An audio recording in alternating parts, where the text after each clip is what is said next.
Hello friends, welcome to my YouTube channel Sadhana science club. आज के इस लेक्चर में हम डिस्कस करने वाले हैं कुछ सब टॉपिक किसके, अप्लाइड जूलॉजी के। तो आप देखोगे यहाँ पे अप्लाइड जूलॉजी के हमने बहुत सारे टॉपिक ये सब जो है कवर कर लिए हैं, लेकिन इसमें कुछ टॉपिक रह गए थे जो हमें डिस्कस करने थे। उसमें से एक था एनिमल हस्बेंड्री और यहाँ पे पोल्ट्री फार्मिंग और क्या है फिश टेक्नोलॉजी। तो ये थोड़े से रह गए थे, इसको हम कवर कर लेते हैं।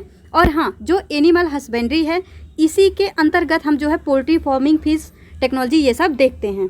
तो चलिए यहाँ पे स्टार्ट करते हैं लेक्चर को। और मैं आपको एक बात बता देती हूँ, जैसे हमने ये डिस्कस किया हुआ था ये एनिमल डाइवर्सिटी। तो एनिमल डाइवर्सिटी में मैंने आपको ये amphibia, reptiles, apps, mammals, Porifera, मतलब जितने भी यहाँ पे फाइलम्स लिखे गए हैं ये सब कुछ मैंने आपको डिस्कस करवाया हुआ था।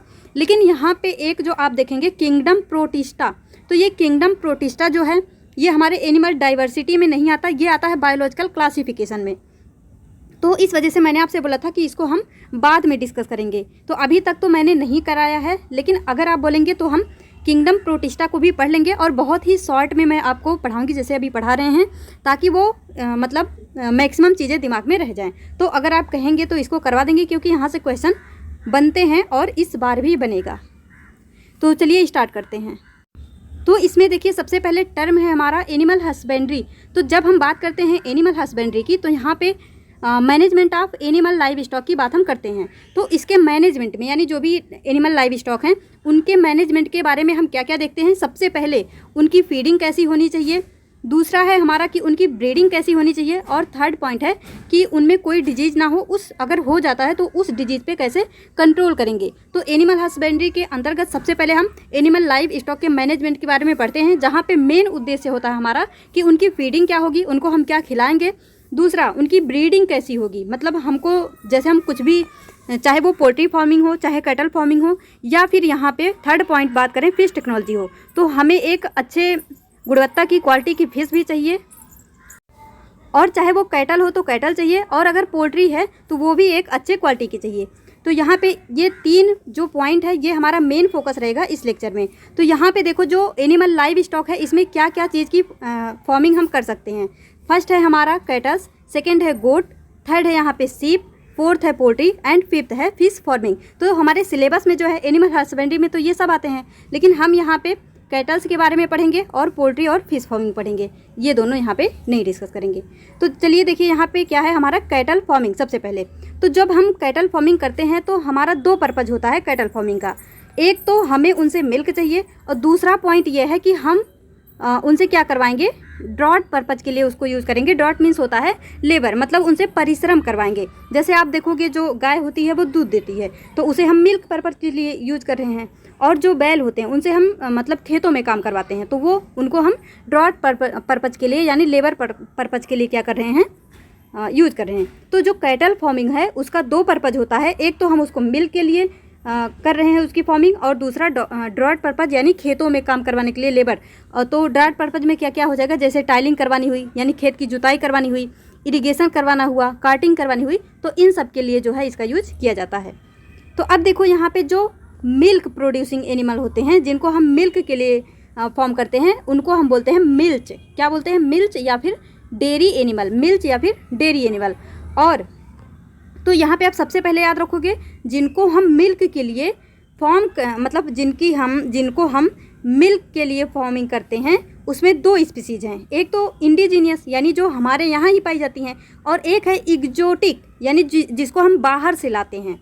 तो देखो अब आप सोचोगे अगर हमारे यहाँ है तो बाहर से लाने की क्या आवश्यकता। तो देखो जो हमारे यहाँ है, हमारे यहाँ की कौन कौन सी है, देखो इंडिजीनियस मीन्स क्या होता है, देसी, मतलब हमारे यहाँ की जो है। तो हमारे यहाँ की कौन कौन सी है, गिर हो गया, रेड सिंधी हो गई, साहीवाल हो गया। तो ये तीन नस्लें जो हैं ये हमारे भारत की हैं।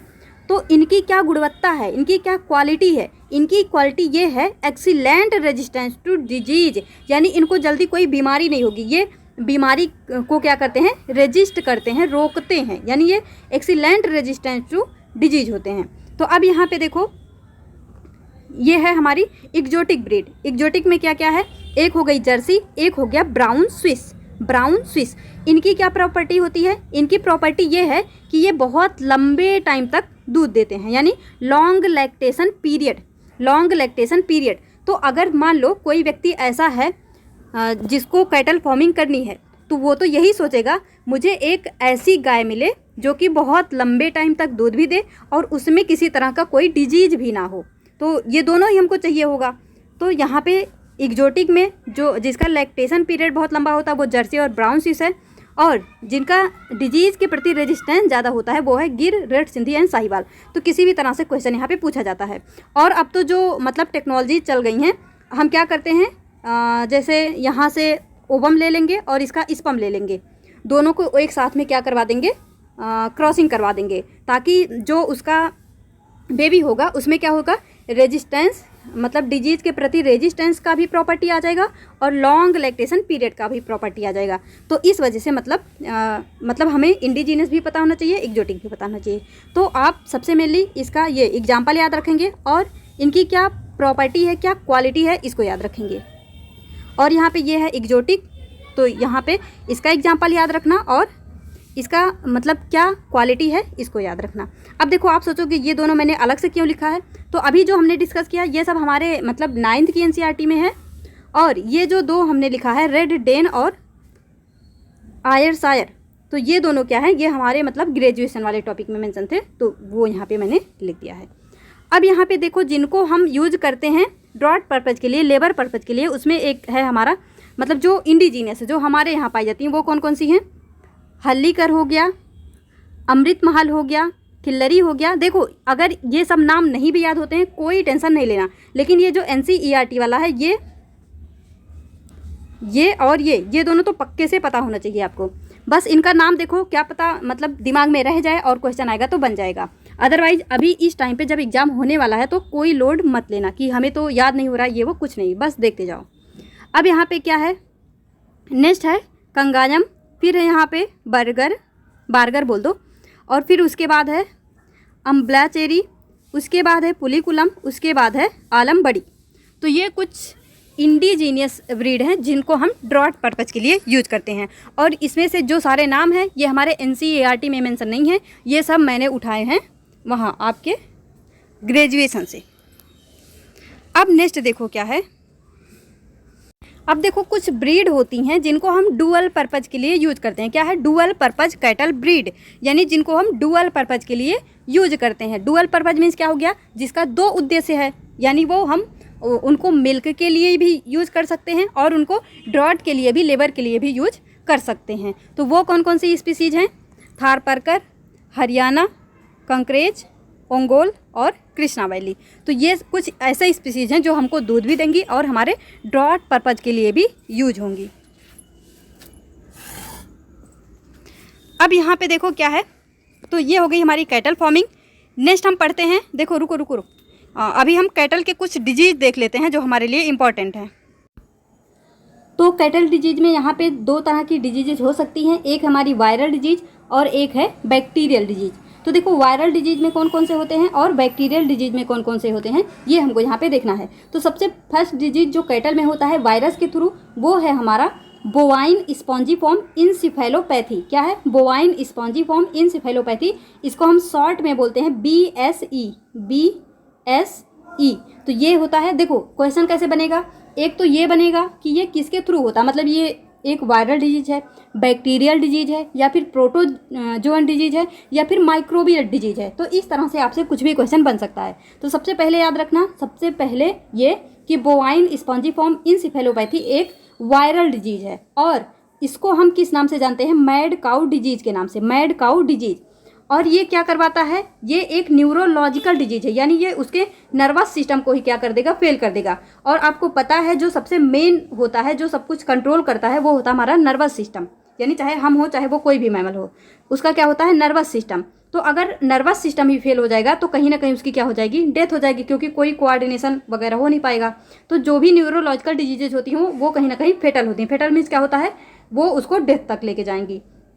और ये वायरल डिजीज तो है, लेकिन किसके थ्रू होता है, ये होता है प्रियॉन्स के थ्रू। और याद रखना ये ऑलरेडी आपसे पूछा जा चुका है। तो बोवाइन स्पॉन्जीफॉर्म इंसेफेलोपैथी, इसको हम मैड काउ डिजीज के नाम से भी जानते हैं। ये कैटल के नर्वस सिस्टम को अफेक्ट करता है, इसलिए इसको हम न्यूरोलॉजिकल डिजीज भी बोलते हैं। और ये कॉज्ड होता है, यानी ये किसके थ्रू होता है, प्रियॉन्स के थ्रू होता है। इतना पॉइंट आप याद रखेंगे। नेक्स्ट है यहाँ पे फुट एंड माउथ डिजीज, जो हमारा वायरल डिजीज है उसमें सेकेंड नंबर पे क्या है, फुट एंड माउथ डिजीज। ये भी पूछा गया है, इसको हम शॉर्ट में बोलते हैं FMD। देखो, जब फुट एंड माउथ डिजीज होता है तो इसमें क्या हो जाता है, उसके मतलब स्किन पे कुछ फफोले निकल आते हैं, यानी ब्लिस्टर्स हो जाते हैं, और क्या होता है, उनको फीवर आने लगता है। तो बस इतना सा पॉइंट आप इसमें याद रखेंगे।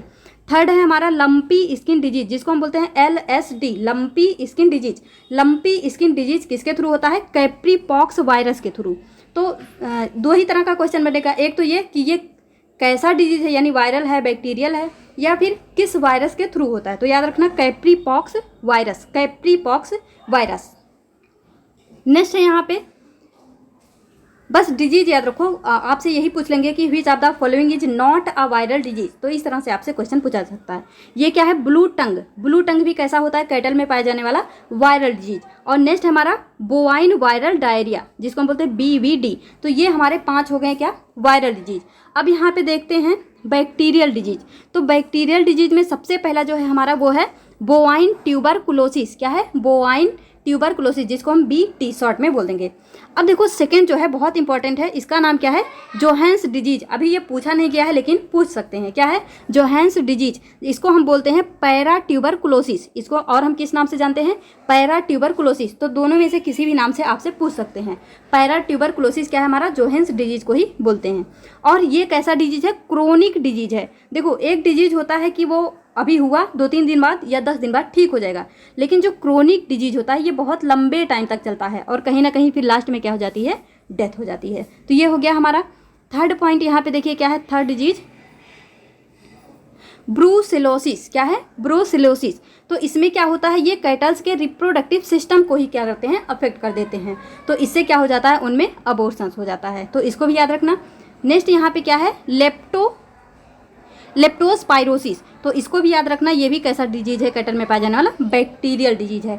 अब देखो एक और डिजीज याद रखना, मैस्टाइलिस। तो ये क्या होता है, मैस्टाइलिस ना ये वायरल डिजीज है ना ही बैक्टीरियल डिजीज है। ये कैसा डिजीज है, माइक्रोबियल डिजीज है, माइक्रोबियल इन्फेक्शन है। माइक्रोबियल इन्फेक्शन के थ्रू मैस्टाइलिस होता है। और देखो M for mastitis, M for microbial, M for milk, यानी मैस्टाइलिस डिजीज किसके थ्रू होता है, माइक्रोबियल इन्फेक्शन के थ्रू। और इससे क्या हो जाता है, मिल्क प्रोडक्शन डिक्रीज हो जाता है। क्या हो जाता है, मिल्क प्रोडक्शन डिक्रीज हो जाता है। तो इतना पॉइंट आप जो है यहाँ पे याद रखेंगे कैटल्स के डिजीज को लेके।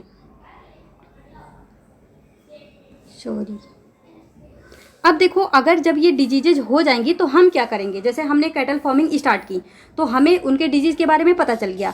अब ये डिजीज कैटल्स को ना हो उसके लिए क्या करेंगे, तो उसके लिए हम सबसे पहले हमारे पास प्रिवेंशन और मैनेजमेंट में क्या होना चाहिए, वैक्सीनेशन, यानी हम समय समय पे उसका वैक्सीनेशन करवाएंगे।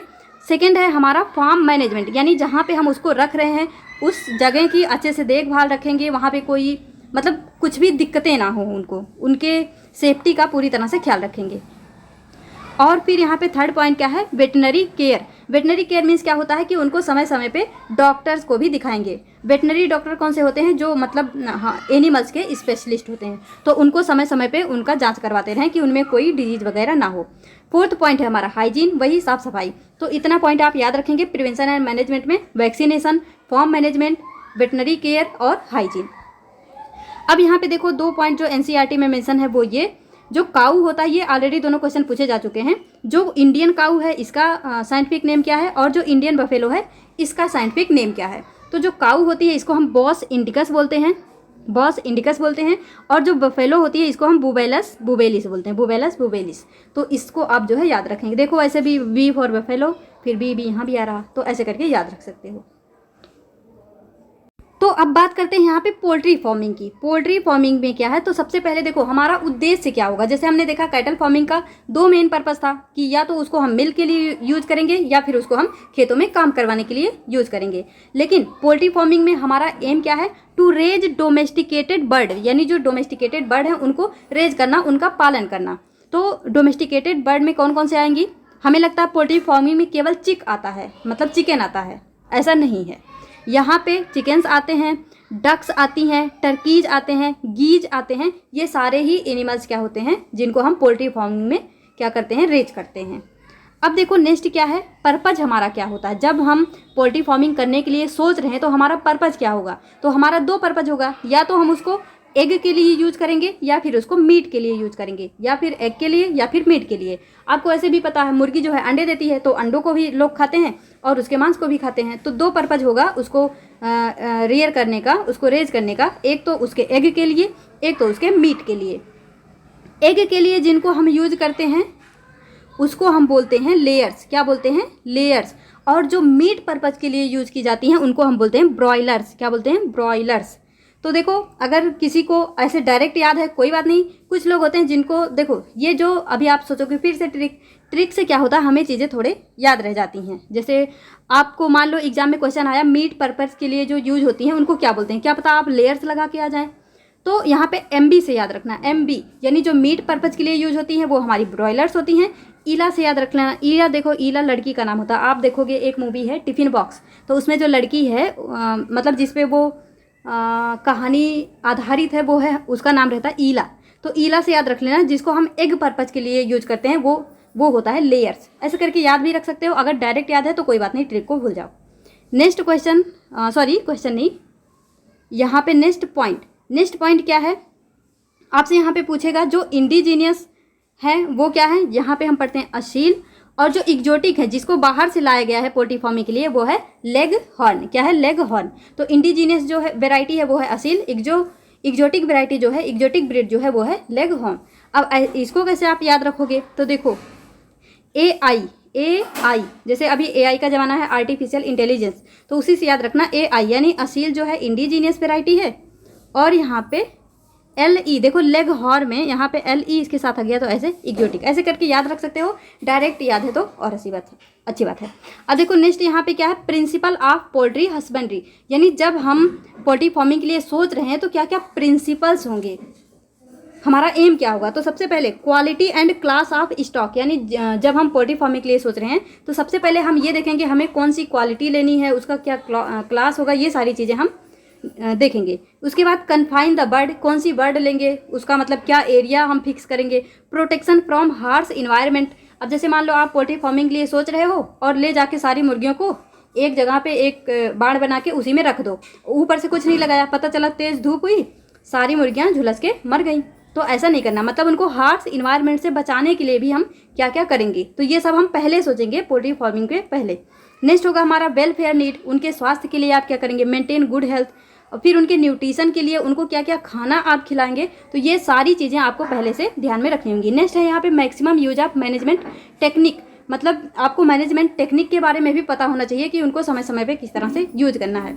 फिर यहाँ पे यूज ऑफ रिकॉर्ड्स और मार्केटिंग में देखो जैसे मान लो आप पोल्ट्री फार्मिंग के लिए सोच रहे हैं और आपका गांव यहाँ पे है और आप पता चला इससे 10 किलोमीटर दूर यहाँ पे अपनी पोल्ट्री फार्मिंग स्टार्ट कर दिए। अब 10 किलोमीटर दूर तो कोई जाएगा ही नहीं लेने, तो आपको ये भी डिसाइड करना होगा कि जहाँ पे मतलब मार्केटिंग के लिए कि जहाँ पे लोग रहते हों उसी एरिया में, मतलब उसी से कुछ दूर 1-2 किलोमीटर दूर ही आपको अपनी फार्मिंग करनी होगी, ताकि लोग आएँ और आपका अच्छे से क्या हो चीज़ें, मतलब जो आपका पर्पज़ है वो सिद्ध हो।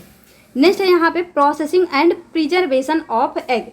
प्रोसेसिंग देखो इन सब के अंतर्गत बहुत सारी चीज़ें, जैसे ये है प्रोडक्शन ऑफ इनफर्टाइल एग, इसको हम किस तरह से करते हैं, डीफर्टिलाइजेशन किस तरह से करते हैं, तो अभी हम PDF में एक बार देख लेंगे फटाफट, लेकिन जो मेन पॉइंट है उसको देखो। जब हम प्रोसेसिंग और प्रिजर्वेशन ऑफ एग की बात करते हैं तो सबसे पहले क्या करते हैं, प्रोडक्शन ऑफ इनफर्टाइल एग, जो फर्टाइल एग होता है और इनफर्टाइल, तो इनफर्टाइल जो होता है वो जो फर्टाइल होता है वो जल्दी से डैमेज हो जाता है, लेकिन जो इनफर्टाइल होता है वो जल्दी डैमेज नहीं होता। इसलिए सबसे पहले हम जो एग है उसको इनफर्टाइल प्रोडक्शन करेंगे। नेक्स्ट होगा डीफर्टिलाइजेशन, उस एग का हम डीफर्टिलाइजेशन करवाएंगे, उसके बाद उस एग की एग कूलिंग करवाएंगे, फिर फ्रीजिंग करवाएंगे, उसके बाद ड्राइंग करवाएंगे, उसके बाद लाइम सीलिंग करवाएंगे, मतलब जो एग है ना उसके साथ पूरी तरह से जितना हो सकता है उतना अत्याचार करेंगे।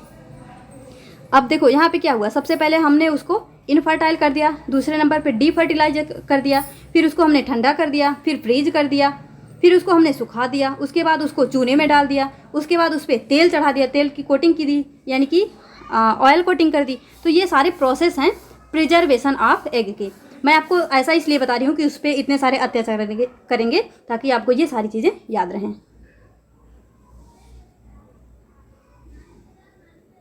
देखो नेक्स्ट क्या है, डिजीज ऑफ पोल्ट्री। अब हम बात करेंगे डिजीज ऑफ पोल्ट्री। जैसे हमने कैटल्स में देखें कि उनमें मतलब वायरल डिजीज, बैक्टीरियल डिजीज, तो उसी तरह से यहाँ भी मतलब बहुत सारे डिजीजेज हो सकती हैं। जो आपके एग्जाम में पूछा जा चुका है वो है एवियन इन्फ्लुएंजा, यानी जिसको हम बोलते हैं बर्ड फ्लू। तो ये तो ऑलरेडी पूछा जा चुका है, बाकी अभी हम और डिस्कस करेंगे, उसमें से भी आपसे पूछा जा सकता है। और ये भी पूछा था ये इसके मतलब कौन से स्पीसीज के थ्रू होता है, तो वो भी याद रखना, H5N1। तो देखो सबसे पहला क्या है, एवियन एन्सेफेलोमाइलाइटिस। क्या है, एवियन एन्सेफेलोमाइलाइटिस, जिसको हम बोलते हैं AE। ये कैसा डिजीज है, ये है वायरल डिजीज जो हमारे हेंस के CNS यानी सेंट्रल नर्वस सिस्टम को डैमेज करती है। और ये किसके थ्रू होती है, पिकोरना वायरस। किसके थ्रू, पिकोरना वायरस। तो इसको आप याद रखेंगे। और नेक्स्ट है एवियन इन्फ्लुएंजा, जिसको हम बर्ड फ्लू के नाम से भी जानते हैं। इन्फ्लुएंजा में देखो कई सारे वैरायटी होते हैं, इन्फ्लुएंजा A, B, C ऐसे करके। तो इन्फ्लुएंजा A जो है उस वायरस के थ्रू ये होता है।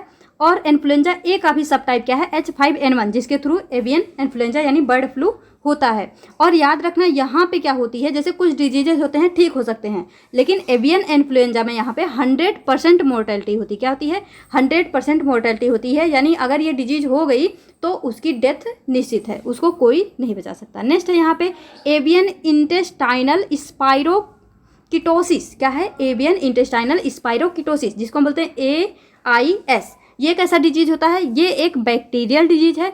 और जो बैक्टीरिया है जो ये डिजीज कॉज करवाता है उसे हम बोलते हैं एनारोबिक स्पाइरोकीटल बैक्टीरिया। क्या है, एनारोबिक स्पाइरोकीटल बैक्टीरिया।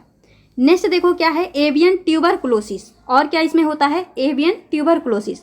तो एवियन ट्यूबरकुलोसिस में ये भी एक बैक्टीरियल डिजीज ही है, जो कि होता है माइकोबैक्टीरियम एवियम के थ्रू। किसके थ्रू, माइकोबैक्टीरियम एवियम के through, related to human and bovine TB bacteria. जैसे ह्यूमन में जो होता है उसी तरह से ये भी, जैसे हम ट्यूबरकुलोसिस देखते हैं ना कि TB हो गया, ट्यूबरकुलोसिस हो गया, तो ठीक उसी तरह से एवियन ट्यूबरकुलोसिस भी है। मतलब जो मनुष्यों में ट्यूबरकुलोसिस होता है ठीक उसी तरह से ये भी रिलेट करता है। नेक्स्ट यहाँ पे चिकन एनीमिया वायरस इन्फेक्शन। क्या है, chicken anaemia virus infection, CAB के नाम से इसको जानते हैं। तो ये भी जो है इसका ही एक डिजीज है, इसको डायरेक्ट बस नाम याद रखो।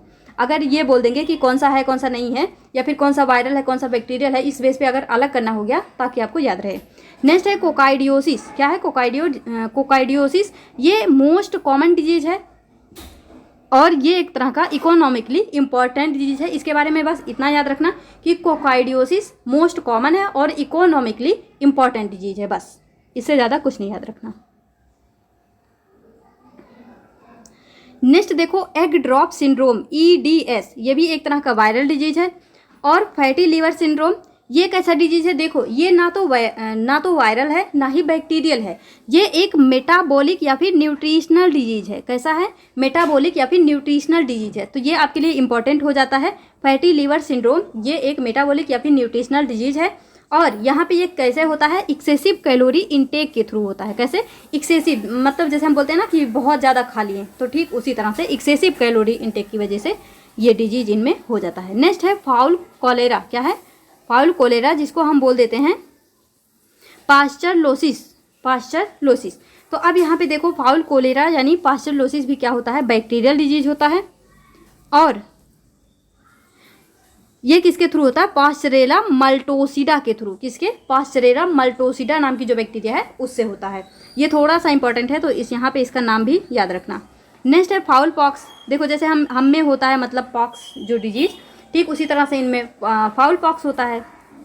तो जैसे हम में होता है जो पॉक्स डिजीज वायरल होता है, तो इनमें भी फाउल पॉक्स डिजीज कैसा होता है, वायरल होता है।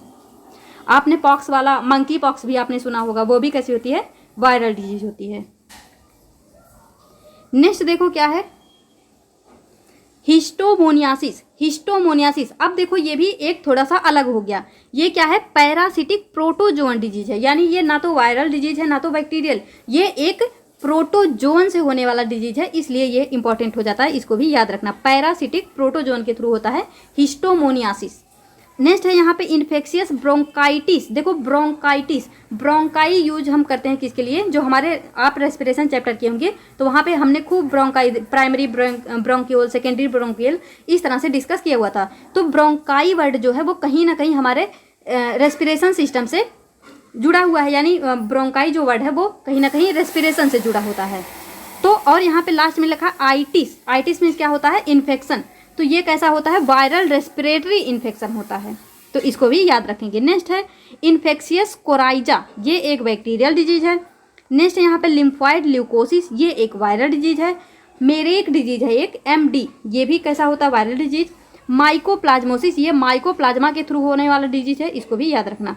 और ये देखो ये इंपॉर्टेंट है, न्यूकैस्टल जिसको हम बोलते हैं, इसको और किस नाम से जानते हैं, रानीखेत डिजीज। ये भी कैसा होता है, वायरल डिजीज है, और ये होता है पैरामिक्सो वायरस से। तो ये इंपॉर्टेंट है, इसको भी याद रखना अच्छे से। रानीखेत डिजीज किस, या तो यही पूछ लेगा कि रानीखेत डिजीज किस में होता है, कैटल्स में होता है, फिश में होता है, या फिर मतलब हैंस में होता है। तो इस तरह से आप इसको याद रखेंगे।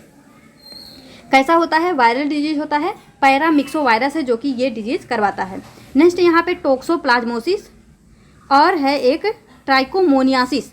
टॉक्सोप्लाज्मोसिस, ट्राइकोमोनियासिस, ये दोनों ही क्या होते हैं, प्रोटोजोअन डिजीज। तो 3 प्रोटोजोअन डिजीज यहाँ पे हमने डिस्कस कर लिए। तो अब देखो हम बात करते हैं फिश प्रोडक्शन की। अब आप सोचोगे उसका तो हमने ये देखा ही नहीं कि उसके डिजीज़ को कैसे कम करेंगे। तो सेम वही चीज़ें हैं कि मतलब उनका अच्छे से ध्यान रखो, हाइजीन का ध्यान रखो, समय समय पे मतलब साफ़ सफाई करो, यही सारी चीज़ें हैं। अब बात करते हैं यहाँ पे फिश प्रोडक्शन की, यानी अब हमने जो है पशु पाल लिए, हमने पोल्ट्री फार्मिंग कर ली, अब हमें करना है फिश प्रोडक्शन। अब हम चल रहे हैं मत्स्य पालन की तरफ, मछली पालने। तो अब यहाँ पे हमको क्या याद रखना पड़ेगा, देखो कुछ पॉइंट है एनसीईआरटी के, सबसे पहले उसको याद रखो। जो फिश प्रोडक्शन है इसके बारे में एक पॉइंट मेंशन है, cheap source of animal protein. तो ये डायरेक्ट एनसीईआरटी की लाइन है, आपसे पूछा जा सकता है, तो याद रखो क्या है, cheap source of animal protein है, क्या है, फिश प्रोडक्शन, फिश है। तो इसमें क्या क्या आता है, यानी जब हम फिश प्रोडक्शन करने जा रहे हैं तो यहाँ पे हमारे पास क्या क्या चीज़ें हैं, मतलब कौन कौन सी फ़िश हैं। एक तो हमारे पास होंगी फिन्ड ट्रू फिश और एक होगा सेल फिश।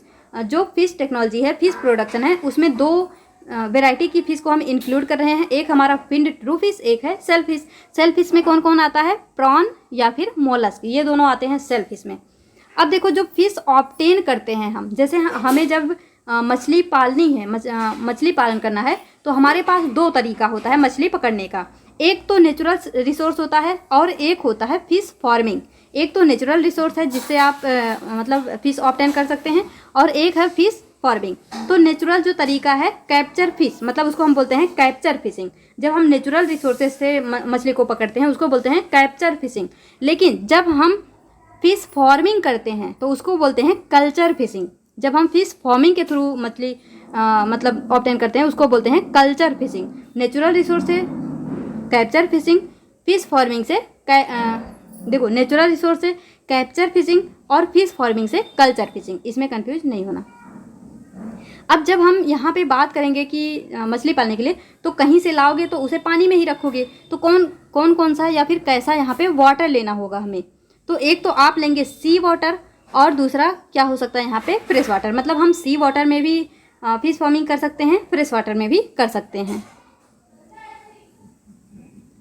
तो अब देखो कौन कौन सी ऐसी फिशेस हैं जो मरीन होती हैं और उनको कैसे पकड़ सकते हैं। तो देखो सबसे पहले हम बात करते हैं मरीन फिशरीज की। क्या, मैराइन फिशरी। तो मरीन फिशरीज में क्या आता है, देखो ये पॉइंट भी एनसीईआरटी का है, तो डायरेक्ट ये डेटा याद रखना। Resource include 75,000 kilometre of coast line, तो इसको डायरेक्ट याद रखना।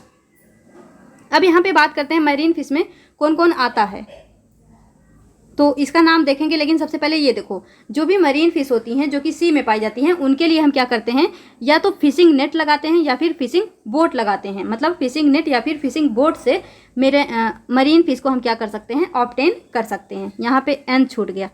अब देखो मरीन फिश में कौन कौन आता है, pomfret, mackerel, tuna, sardines, Bombay duck. तो ये सब आती हैं किस में, मरीन फिश में।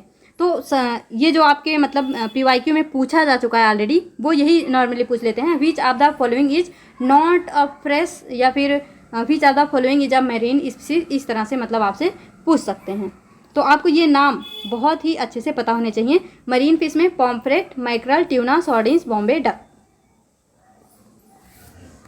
मैंने यहाँ पे एक ट्रिक बनाया हुआ था, बता देते हैं, चलो बता देते हैं। क्यों क्या हो जाता ना कि कई बार हम कंफ्यूज हो जाते हैं, तो शायद कुछ लोगों को हेल्प करेगा।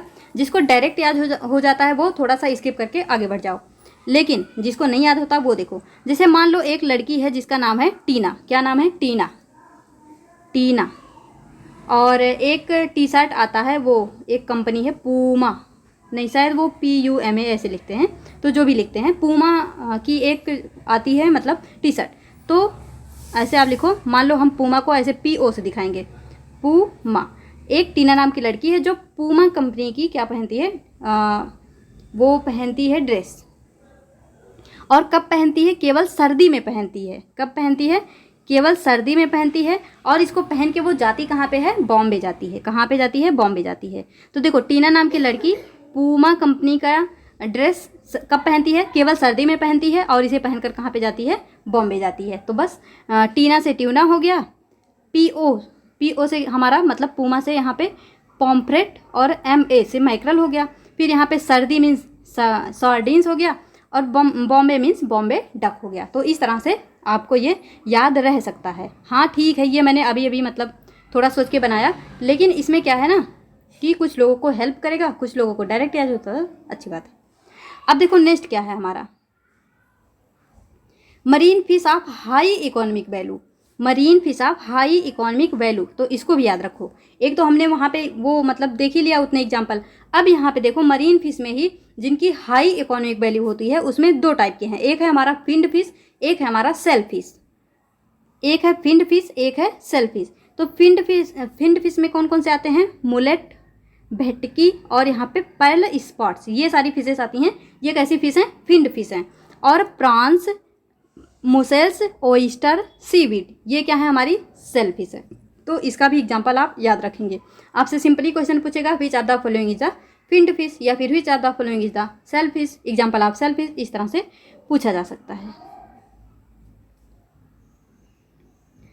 अब देखो यहाँ पे क्या है, इनलैंड फिशरी। जैसे हमने मरीन फिशरी की बात की, अब बात करते हैं इनलैंड फिशरी यानी फ्रेश फिशरी, मतलब फ्रेश वाटर फिशरी।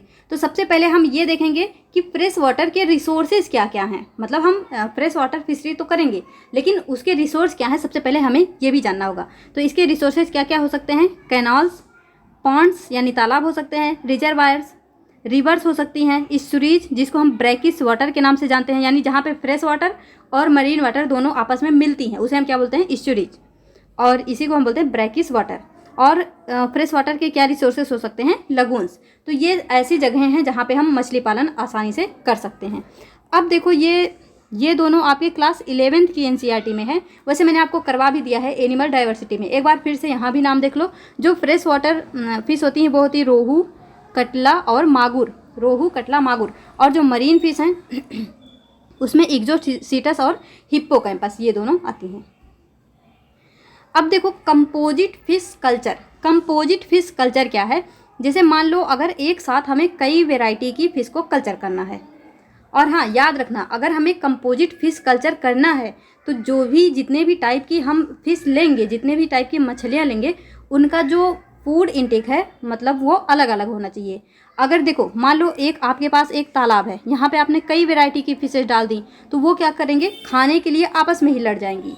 तो इस तरह से मतलब कंपटीशन हो जाएगा। तो यहाँ पे कुछ जो फिश हैं जो बड़ी वाली होंगी वो छोटे वाले को खा जाएंगे। इस तरह से मतलब कंपटीशन होगा और आधे से ज़्यादा तो निपट जाएंगी। तो हमें ऐसा नहीं करना है। अब देखो कंपोजिट फिश कल्चर में क्या होता है, यहाँ पे हम कुछ लोकल फिशेस लेते हैं और कुछ इम्पोर्टेड जिसको हम बाहर से मंगवाते हैं। ये कम से कम यहाँ पे हम 5 से 6 स्पीसीज एक साथ लेते हैं। ये NCERT का डाटा है, तो इसको वो 5 to 6 लिखा है, तो आप डायरेक्ट याद रखेंगे 5 to 6।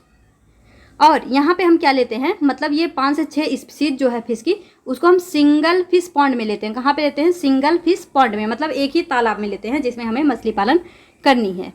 तो अब देखो क्या हुआ, जैसे मान लो ये एक हमारे पास तालाब है, क्या है? एक हमारे पास यहाँ पे रिवर है। तो यहाँ पे ऐसे जोन बना लेते हैं। देखो कुछ मछलियाँ ऐसी होंगी जो सरफेस पे रहेंगी, जिनको हम बोलते हैं सरफेस फीडर। क्या बोलते हैं? सरफेस फीडर, यानी वो गहराई में नहीं जाती, डेप्थ में नहीं जाती, वो ऊपर ऊपर ही रहती हैं। तो वो सरफेस पे ही फीड करेंगी, जिसको हम बोलते हैं सरफेस फीडर, और इसका एग्जाम्पल है कटला। सरफेस फीडर का क्या एग्जाम्पल है? कटला। फिर देखो ये जो है, जो मिडिल फीडर होती हैं, मिडिल जोन में रहती हैं, वो है हमारी रोहू, और जो सबसे बॉटम पे रहती हैं, जो बिल्कुल डेप्थ पे रहती हैं, उसको हम बोलते हैं बॉटम फीडर। तो इसका क्या एग्जाम्पल होता है? Mrigals and common carp. Mrigals and common carp, तो ये इसका एग्जाम्पल होता है। तो आपसे जो क्वेश्चन बनेगा वो यही बनेगा कि मतलब कौन सी सरफेस फीडर है, कौन सी मिडल जोन फीडर है, कौन सी बॉटम फीडर है, इस तरह के क्वेश्चन यहाँ पे पूछे जाते हैं। तो देखो कैसे याद रखोगे। चलो मतलब देखो, जिसे डायरेक्टली याद हो जाता है अच्छी बात है, जिसे नहीं होता वो ऐसे थोड़ा सा समझ लो। केवल मिडिल वाला देखते हैं, जैसे हम बोलते हैं ना राम, क्या बोलते हैं? राम, ऐसे। तो जो रोहू होती है, राम से याद रखना, जो रोहू होती है वो मिडिल फीडर होती है। इस तरह से आप याद रख सकते हो। तो यहाँ पे ये हमारा जो है, जो हमारी कैटल फार्मिंग थी, पोल्ट्री फार्मिंग थी, फिश फार्मिंग थी, ये तीनों कंप्लीट होती हैं। एक बार मैं आपको जो अप्लाइड जूलॉजी का वो मतलब ग्रेजुएशन वाला PDF है, उससे दिखाती हूँ कि वहाँ पे क्या क्या चीज़ें मेंशन है इन सब के बारे में। तो देखो यहाँ से हमारा ये स्टार्ट होता है अप्लाइड जूलॉजी का यूनिट 3 जो है। यहाँ पे सबसे पहले बात करते हैं वेराइटी ऑफ कैटल्स की।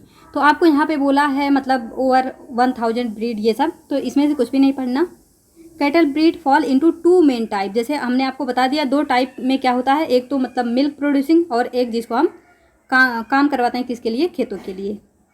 और देखो यहाँ से एक पॉइंट याद रखना, बॉस इंडिका, जैसे मैंने आपको बताया, उसी को और एक नाम से जानते हैं जिसको हम बोलते हैं बॉस टॉरस। आपको इंडिकस की जगह टॉरस भी दे सकता है, तो याद रखना ये दोनों सेम ही हैं। आगे बढ़ते जाते हैं, और एक पॉइंट देखो यहाँ पे क्या है, एक पॉइंट ये देखो यहाँ पे क्या मेंशन है, जो ये बॉस इंडिकस होता है इसको हम और एक नाम से जानते हैं। क्या नाम बोलते हैं उसको? जेबू। क्या नाम बोलते हैं? जेबू। तो ये आप जो है याद रखेंगे, आपसे पूछा जा सकता है। अब देखो यहाँ पे इंडिजीनियस डेयरी ब्रीड, यानी जिसको हम मिल्क के लिए यूज़ करते हैं, सबसे पहले गिर हो गया, जो हमने डिस्कस कर लिया है। फिर यहाँ पे ये कहाँ पाए जाते हैं, ये सब आपको याद नहीं रखना है, वैसे भी याद नहीं होगा इतनी आसानी से।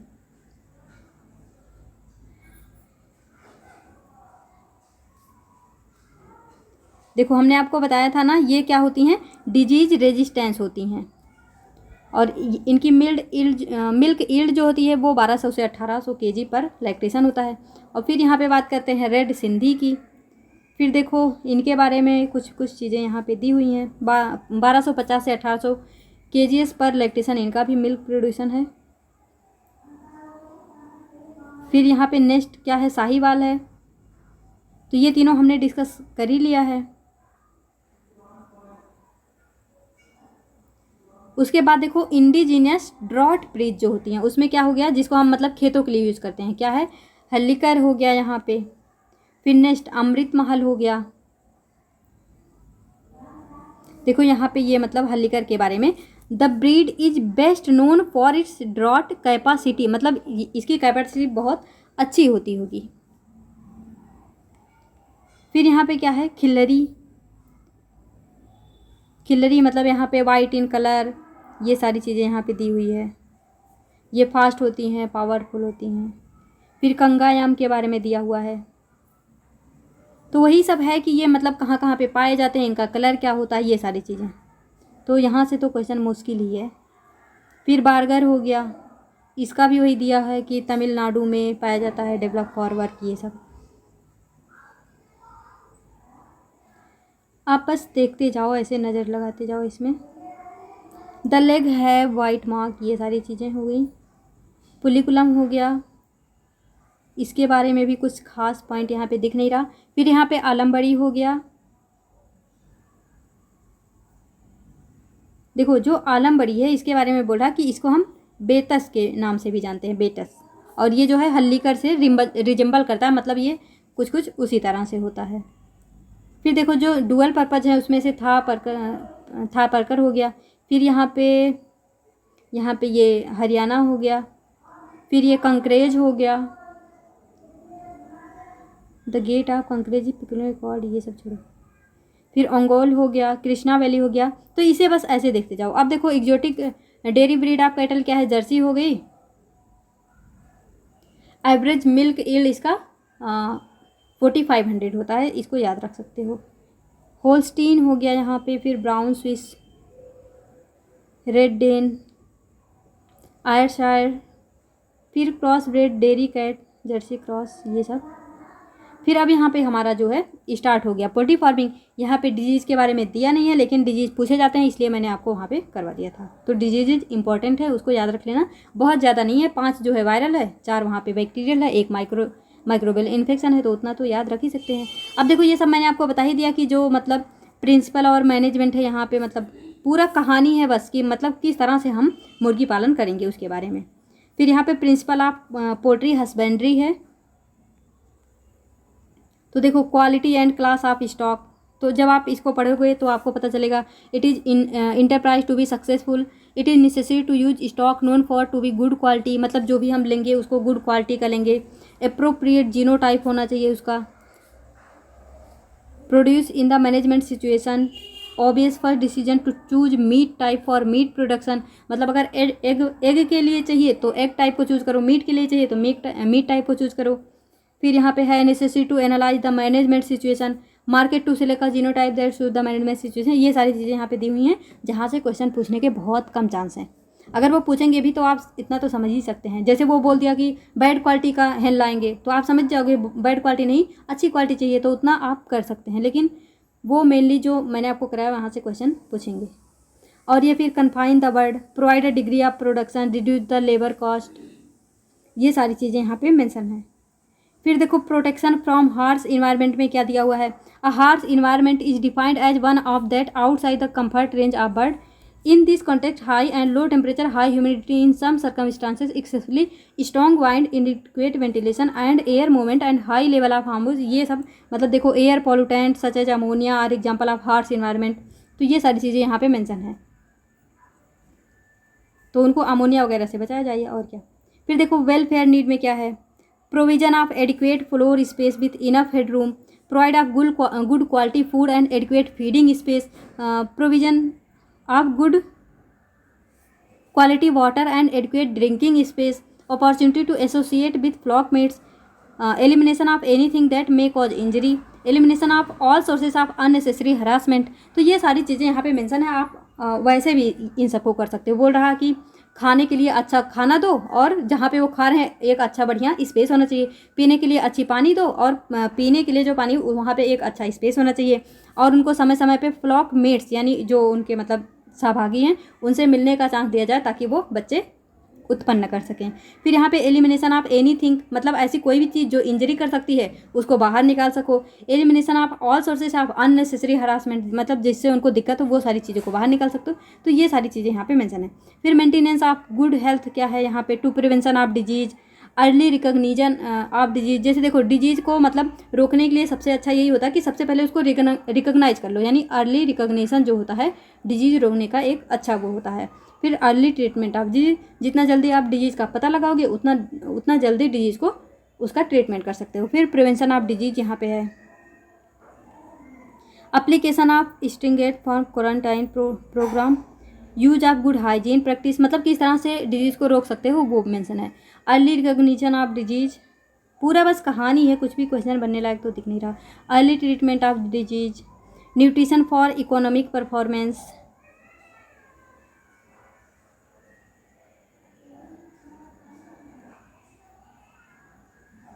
फिर से वही बात यहाँ पे कर रहा। Ingredient from which diet is made must be of good quality, weighing और measuring of all the ingredient must be accurate. तो वही सारी चीज़ें दी हैं। अगर एक्यूरेट नहीं होंगी, ज़्यादा कैलोरी हो जाएगा, तो अभी मैंने आपको बताया उनको लिवर फैटी सिंड्रोम हो जाता है। ये सारी चीज़ें हैं यहाँ पे। फिर विटामिन्स मिनरल्स, ये सारी चीज़ें भी चाहिए, but not to be too old, मतलब बहुत ज़्यादा पुराना नहीं होना चाहिए। ये सारी चीज़ें मेंशन है। फिर प्रैक्टिस ऑफ गुड स्टॉक क्या है, stock personship, maximum use of management technique, मतलब आपको वो जो भी सारी टेक्निक्स होती हैं वो सब पता होनी चाहिए। टेक्निक में पढ़ सकते हो क्या क्या दिया है यहाँ पे। देखो यहाँ क्या है, केजेज यानी जो पिंजरा होता है जिसमें उसको हम रखेंगे। For egg laying bird have to be found to increase production, lower mortality, reduce cannibalism, lower feeding requirement, reduce disease and parasite, improving cooling and reduce both space and labour requirement. ये सारी चीज़ें यहाँ पे mention है। Use of record, फिर marketing मैंने आपको बता ही दिया। अब देखो processing and preservation of egg, तो इसको भी बस एक बार रीडिंग लगा सकते हो, एक आइडिया हो जाए कहाँ पे क्या है। इसको मेंटेन किया जाता है 16 डिग्री सेल्सियस पे। यहाँ पे बोला कि रिकॉर्ड किया गया है कि 5% of entire spoilage of egg is due to bacterial contamination, मतलब 5% एग ऐसे होते हैं जो बैक्टीरियल कंटामिनेशन से डिस्ट्रॉय हो जाते हैं, तो उन सबको बचाना होगा। तो कैसे बचाएंगे उसी का आगे बता रहा है कि प्रोडक्शन ऑफ इनफर्टाइल एग कर दो। तो वही बोल रहा है यहाँ पे fertile egg deteriorate quickly than the infertile, मतलब ये जल्दी ख़राब हो जाते हैं तो इनको इनफर्टाइल कर दो। At suitable higher rate of, मतलब रेंज ऑफ टेम्परेचर। तो production of infertile eggs help in preserving egg quality considerably. Infertile egg can be obtain by separating the cocks from the hens, मतलब वो बता रहा कि किस तरह से इनफर्टाइल एग को आप ऑब्टेन करोगे। फिर यहाँ पे डी फर्टिलाइजेशन करवा दो। For the de fertilization eggs are kept in hot water, इसको हम गर्म पानी में रखते हैं जिसका टेम्परेचर कितना होता है 135 डिग्री फ़ारेनहाइट से 145 डिग्री फ़ारेनहाइट यहाँ पे इसका टेम्परेचर होना चाहिए जब हम डी फर्टिलाइजेशन करवाते हैं। इसको याद रख सकते हो, यहाँ से क्वेश्चन तो पूछ ही सकते हैं। फॉर अबाउट 15 मिनट, इसको भी याद रख लेना कि 15 मिनट तक रखते हैं। देखो 135 से 145 तक 15 मिनट तक रखते हैं इसको हॉट वाटर में जहाँ पे डी फर्टिलाइजेशन करवाया जाता है। फिर उसके बाद ये सारी चीज़ें दी हैं। फिर नेक्स्ट स्टेप आता है एग कूलिंग। एग कूलिंग कितने पे करवाते हैं? It is well known that temperature above 68 degree Fahrenheit is favourable for development of embryo. तो ये पॉइंट देखो इंपॉर्टेंट है कि इतना टेम्परेचर सूटेबल होता है एम्ब्रियो के डेवलपमेंट के लिए।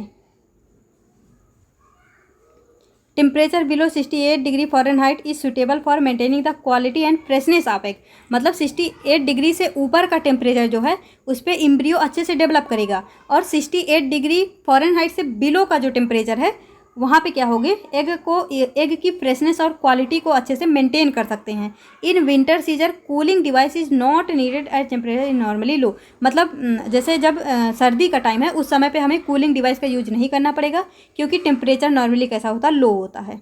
Ideal thing is refrigerated cooler, some of cooling system which can be adopted, मतलब कूलिंग सिस्टम में क्या क्या बोल रहा है आपको, कूल रूम होना चाहिए, अंडरग्राउंड सेलर होना चाहिए, अर्दन पॉट होना चाहिए यानी मटका जिसे बोलते हैं, ये सारी चीज़ें यहाँ पे मेंशन है। कोल्ड स्टोरेज होना चाहिए। फिर एग को फ्रीज करने के लिए क्या बताया है कि one of the best mean of conserving the quality of egg, मतलब ये एक बहुत इंपॉर्टेंट स्टेप है फ्रीज करना एग को।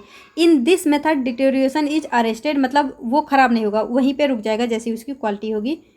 Held in cold storage for extended period until needed, मतलब जब तक आवश्यकता नहीं है तब तक वहाँ पे इसको स्टोर कर सकते हैं।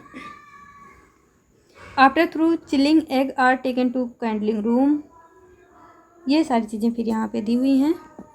नेक्स्ट है ड्राइंग एग। ड्राइंग के लिए यहाँ पे क्या कर रहे हैं, drying of egg reduce them of 1/4 of original weight so that about 70 normal size egg make 1 kg of dried egg. In this method egg pulp is force under pressure. ठीक है ठीक है ठीक है। फिर है lime sealing of egg, oil coating of egg, इन सबको वैसे आप पढ़ सकते हो। फिर वाटर ग्लास मेथड, बस मेन पॉइंट पता होने चाहिए कि क्या क्या मेथड हम अपना रहे हैं। प्रोसेसिंग ऑफ एग प्रोडक्ट, जहाँ पे albumin flakes, frozen egg yolk और यहाँ पे फिर एग पाउडर, ये सारी चीज़ें हैं। फिर देखो डिजीज मैंने आपको जो मेन पॉइंट थे वो सब बता ही दिए हैं। एवियन एनसेफेलोमाइटिस, एवियन इन्फ्लुएंजा जिसको बर्ड फ्लू या एवियन इन्फ्लुएंजा के नाम से जानते हैं, एवियन इंटेस्टाइनल स्पायरोकिटोसिस ये भी बता दिया, avian tuberculosis, chicken anaemia virus infection, coccidiosis, egg drop syndrome भी बता ही दिया। फिर यहाँ पे fatty liver syndrome, fowl cholera, pasteurellosis, यहाँ पे फिर फाउल पॉक्स, हिस्टोमोनियासिस, फिर इन्फेक्शियस ब्रोंकाइटिस। देख रहे हो इन सब में कितने सारे मतलब कहानियाँ लिखी हुई हैं, बस रीड कर सकते हो लेकिन याद रखने मतलब याद करने की कोशिश मत करना, कुछ भी नहीं याद होगा इतना आसानी से। Infectious coryza, lymphoid leukosis, Marek's disease virus, फिर माइकोप्लाज्मोसिस, न्यू कैस्टल डिजीज यानी रानीखेत डिजीज, टॉक्सोप्लाज्मोसिस, फिर ट्राइकोमोनियासिस, फिर यहाँ पे आपका स्टार्ट हो जाता है एक्वा कल्चर इंडस्ट्री। यहाँ पे क्या है सर,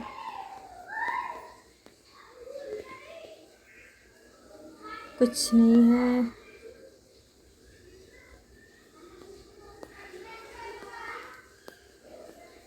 प्रॉन कल्चर।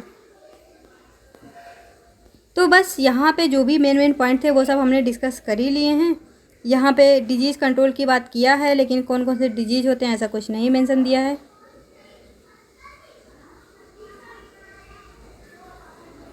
कटला रोहू। देखो 3 इंडियन मेजर कॉप का नाम जैसे अगर आपसे पूछ लेता 3 इंडियन मेजर कॉप, तो यहाँ पे आप कटला जिसको बोलते हैं कटला, रोहू जिसका नाम होता है लेबियो रोहिता, और मृगल जिसको हम सीरिनस मृगाला बोलते हैं। तो इनका साइंटिफिक नेम याद रख सकते हो यहाँ से।